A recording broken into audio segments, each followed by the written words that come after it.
Robinson, 4215 podcast. Yep. You were born in the car. Like 15 minutes later, I got to the hospital and they had already took a picture of you and your mother.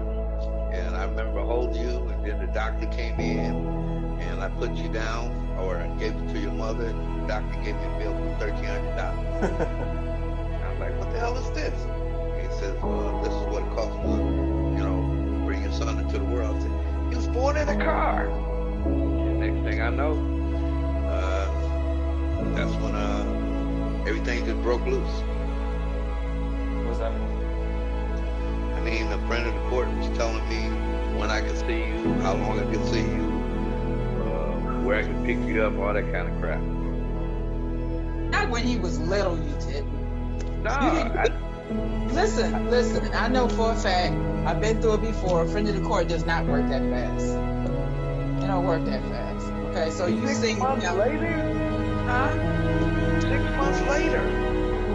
It don't work that fast. You seen him before that, though. You seen him because you came to the house with my mom's. Huh? No, you saw him because you came to my mom's house.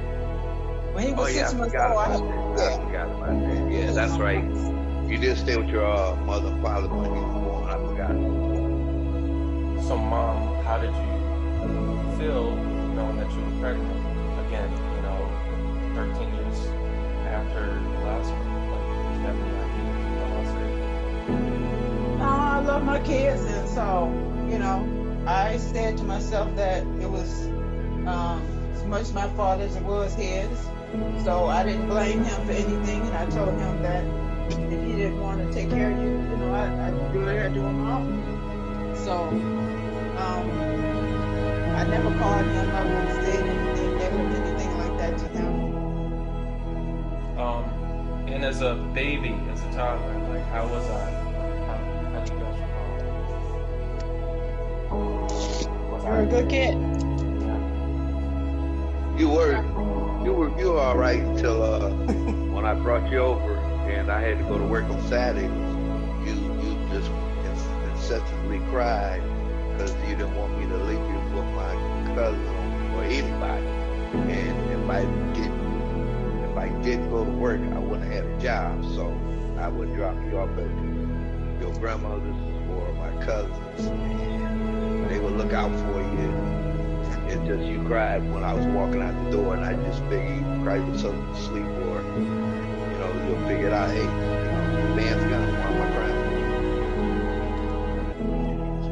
But it was different. It was different. Okay. So I didn't have no problem with you crying. It's just you didn't know I had to go to work, and I had a job in between you being born and after you were born, and back then we wanted you to work a lot of hours, so I had to work 10-hour days, 6 days a week. So like I said, it was a headache, a logistical headache to get you, then go to work, then come home, play with you, feed you, all that kind of stuff, and then take you home that Sunday. how was it like for you, Mom? What? Raising me or anything? Yeah, raising me and 2 others. You were easy. I mean, they were teenagers, so there was no issue with them. There was definitely no issue with you. My kids were good kids, so I never had no problem with anybody during that time. You're a good kid. All you want to do is read books or play by yourself.